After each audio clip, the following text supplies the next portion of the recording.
Where were you, Diane, that you were stuck on a boat? Oh, yes. I was filming Inside Number 9 and we were on a lake on a pedalo. The entire episode is filmed on a pedalo. And the crew said to us, before we go out there, make sure that you've been to the toilet, because once we're out there in the middle of this lake, you're not coming back for hours. So make sure you've been to the toilet. And I was terrified because my bladder is the size of a walnut. So I went on Amazon and I bought some adult nappies because I was so scared. I was so scared of being that one person to go, oh, I have to go back, sorry. And although everyone has to go back, oh.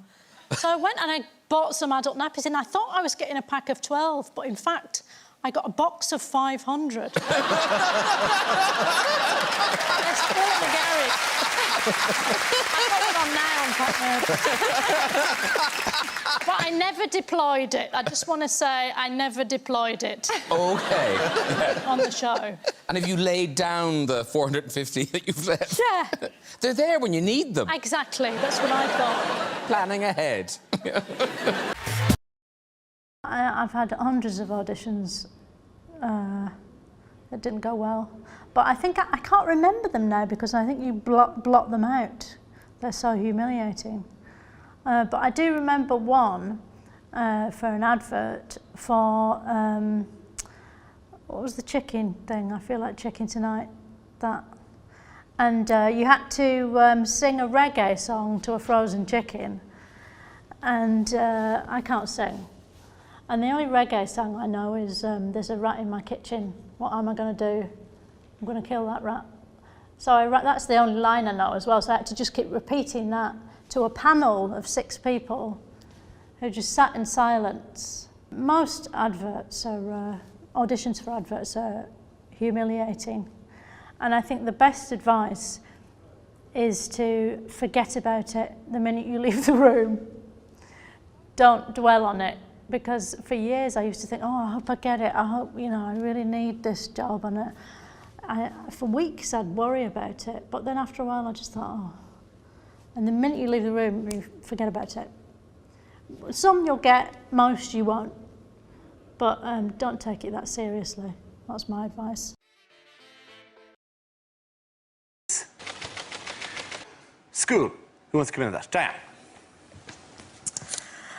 A lot of my friends are starting to have kids now, and it always amazes me the amount of effort that some parents put into choosing a school for their kids. Because when I was younger, my parents were like, George Tomlinson's is a bit far away, isn't it?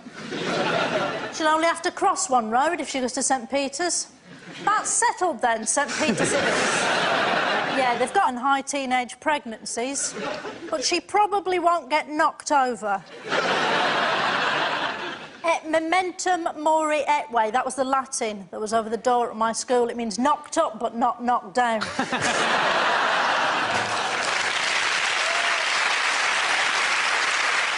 It's a rubbish school, my school, though. It's really rubbish. My domestic science class was about 45 minutes long, right? So they didn't have time to show us how to prepare and cook an apple pie from scratch, right? So to save time, to cut corners, they said, bring in some ready-made pastry and a tin of apples.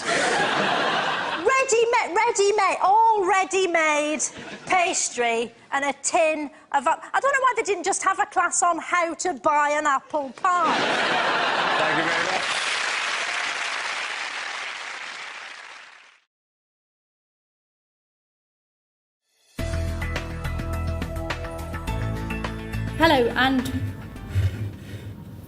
Hello and welcome to Consumer Solutions. And I'm her brother Nicholas. Consumer Solutions with Nicholas and Carmen. I'm Carmen. And this is our weekly video where we'll be looking at consumer issues. Sausage rolls. Wait! This week we're going to be looking at supermarket foods, in particular Britain's favourite takeaway snack, the humble sausage roll. Sausage rolls. Now, before we start, Carmen, Perhaps you should explain to us what is a sausage roll.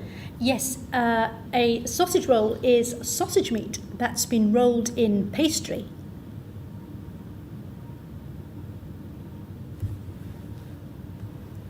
Right, let's test some sausage rolls. Right, so the sausage roll on the right is from Tesco supermarkets, and the one on the left is from Sainsbury's supermarkets. Right, well, I'll do the Sainsbury's one, and you can...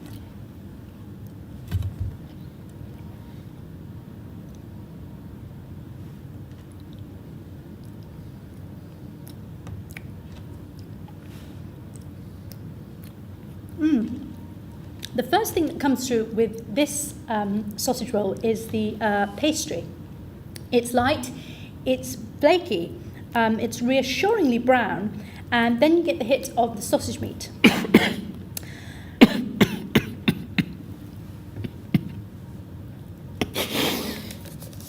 Sorry.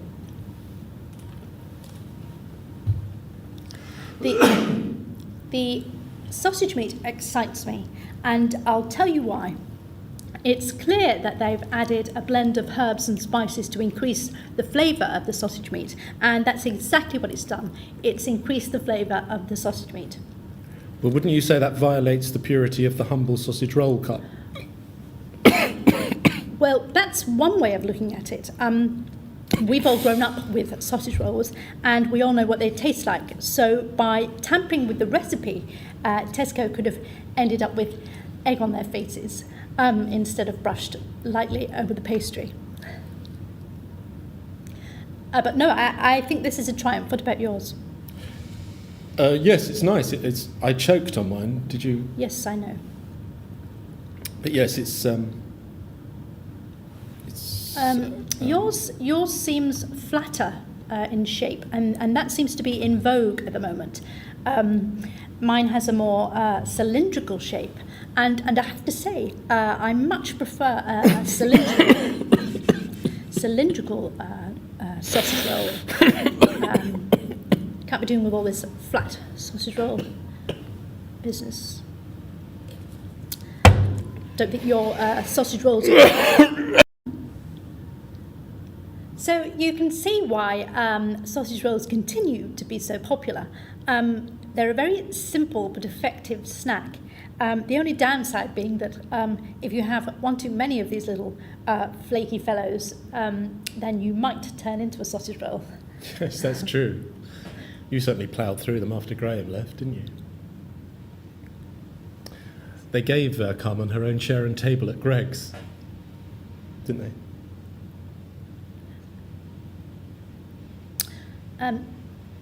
That's it for this week. Next week we'll be looking at hummus. But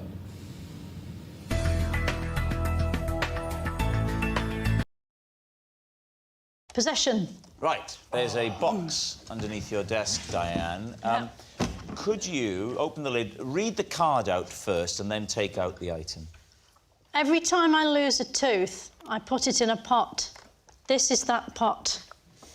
Right, Lee's teeth. Now, I'm confused because my children are watching this. Why didn't the tooth fairy take them? Well, they did some. Because if you was to put that under your pillow, you'd get about 700 quid. Are there teeth in there now? Yes.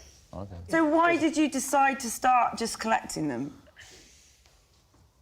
Something to do, isn't it? So can I come and get it? You can go and get it if you want to, yes. All right. You lost weight, you look great. As rehearsed, well done. Thank you. I'll take the lid. Yeah. I feel like a very grumpy fairy.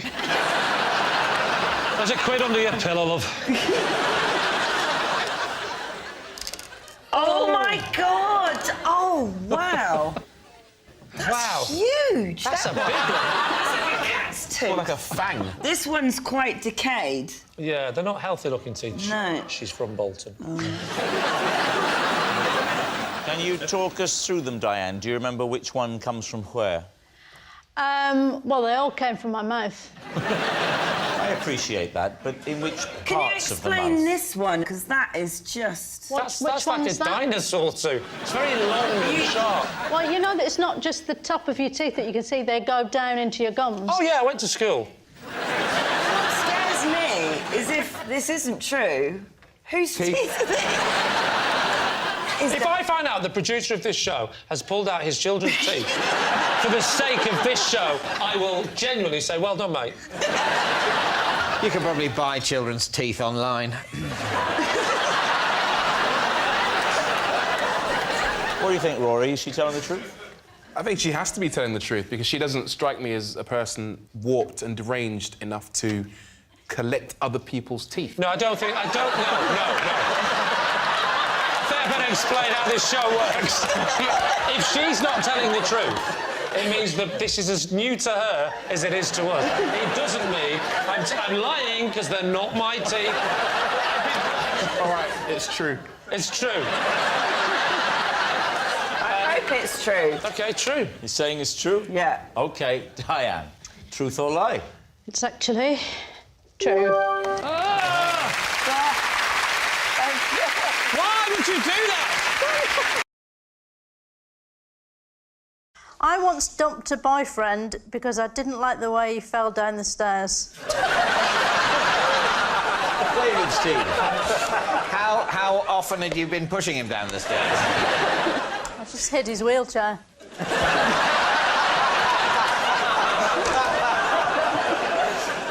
If you've been affected by any of the issues raised in tonight's show... How did he fall down the stairs? What was Very ungainly.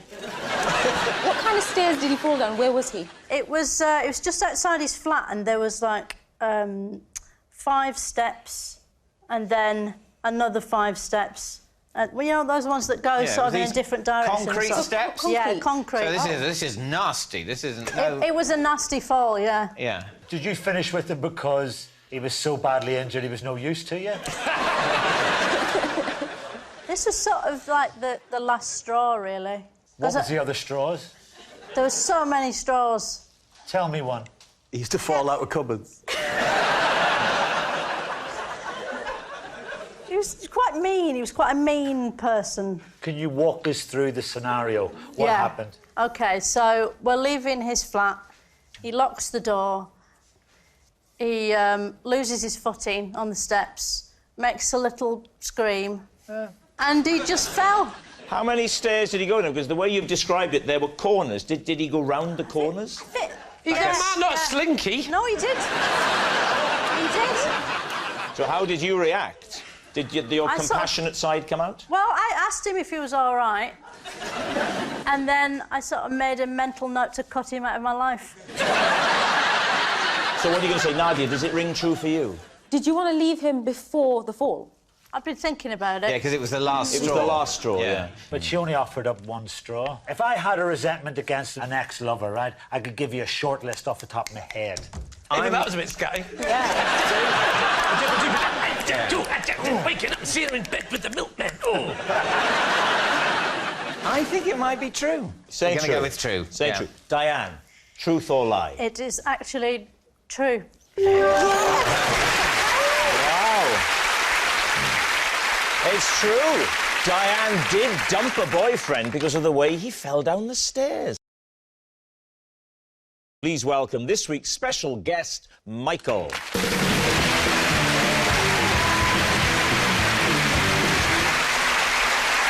Right, we'll start with Diane. What is Michael to you? This is Michael. I once punched him in the face because I thought he was a ghost. Bob, how do you know Michael? This is Michael, and after cutting his hair, I got a job on a campsite as a hairdresser. And finally, Lee, what's your relationship with Michael? This is Michael.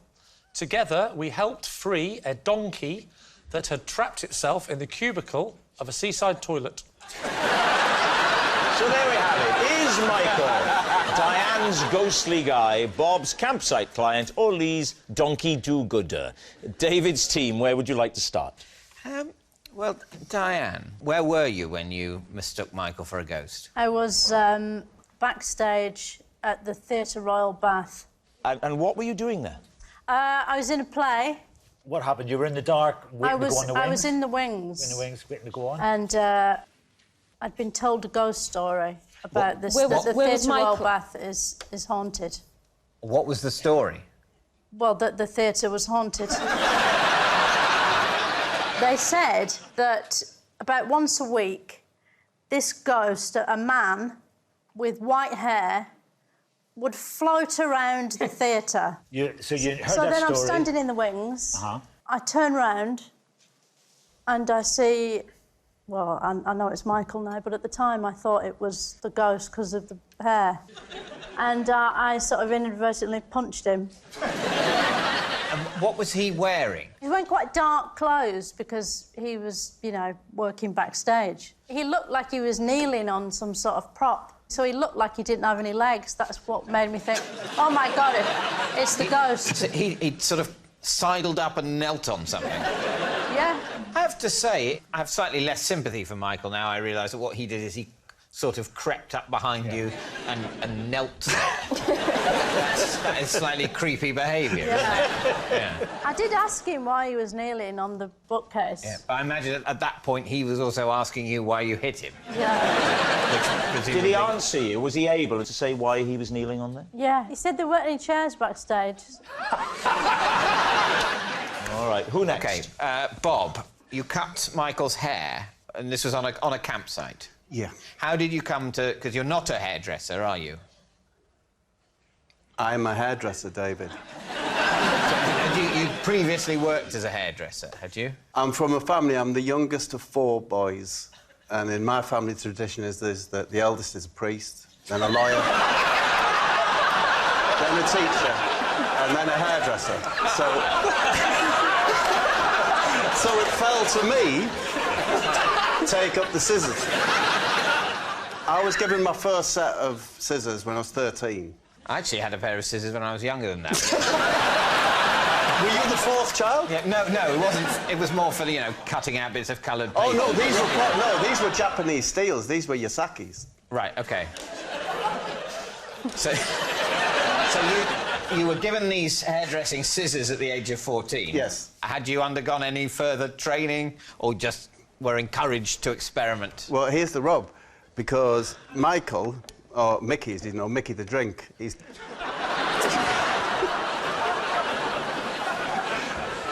Why is he called Mickey the Drink?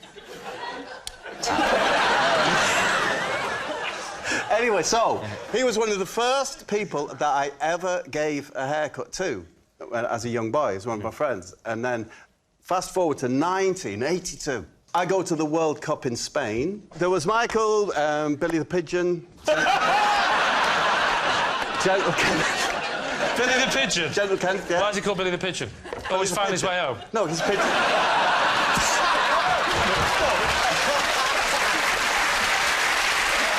Because he had, like, a fat chest. We all went to Spain. We were on the campsite for the England fans. I, as always, gave Mickey his haircut. And the one-man army from Nottingham, the Nottingham Forest fan, caused all the trouble out there. He demanded that he had a haircut. What trouble did he cause out there? Well, for example, he rushed to the cafe that we're in and threw a coin like that. Could have damaged anyone. Luckily, it went straight in the slot machine and won the jackpot.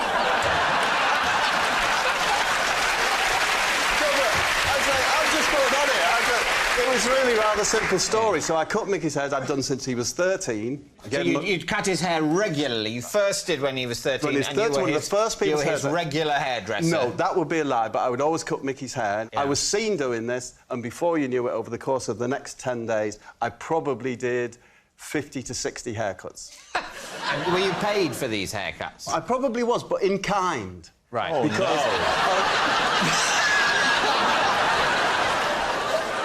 the only thing any of the English fans could say was huevo solo. And that got you an egg sandwich.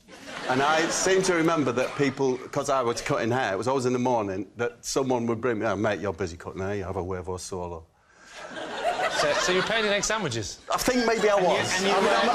And you did 50 haircuts over, what, how many days? I think that was probably 8 days. So you're having 50 egg sandwiches over 8 days? I mean, I'm interested in the haircuts themselves. Yeah. Was there a signature style? It was the early 80s. Were there mullets going on? I mean, what was the look? It was a feathered look I was expert at. It was called, where I'm from, it's called the foffer. You'll probably think of it like Rod Stewart. Oh, it's a lovely look. Layered at the bottom. Yes. Yeah. Do you still cut hair now? Oh, not so much now, Rob. To be honest with you, I can't do the new cuts. What? Did you hear that? I can't do the new cuts. I can't do the new cuts. So there we are. We need an answer. David's team. Is Michael Diane's ghostly guy, Bob's campsite client, or Lee's donkey do-gooder? Well, what do you think? See, when I heard Diane's story, I thought that was a lie. And then I heard Bob's story and Lee's story. And then suddenly Diane's story seems a little bit more real. I think it's Bob. I think giving your man a haircut is the truth. 50 haircuts in a week, paid in egg sandwiches. I don't know that you can do that hairstyle with one pair of scissors. I'm from a family of hairdressers, and I just don't think you can do Rod Stewart. Family of hairdressers. Scissors, Did you have more than one pair of scissors with you? No, my response to that, Nadia, is a family of not very good hairdressers. Two sets of scissors? He looks round about Bob's age. And Bob's haircut? Yeah. Can I just say, one final chance? He looks to me like a man who hangs round gentlemen's toilets.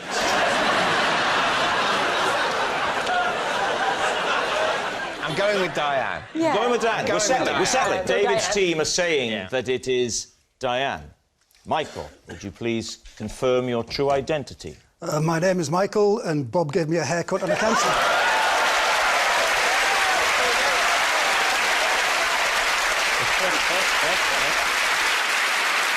We can actually see photographic evidence of Bob cutting Michael's hair. There they are. Oh, my gosh. It really did happen. Thank you very much, Michael.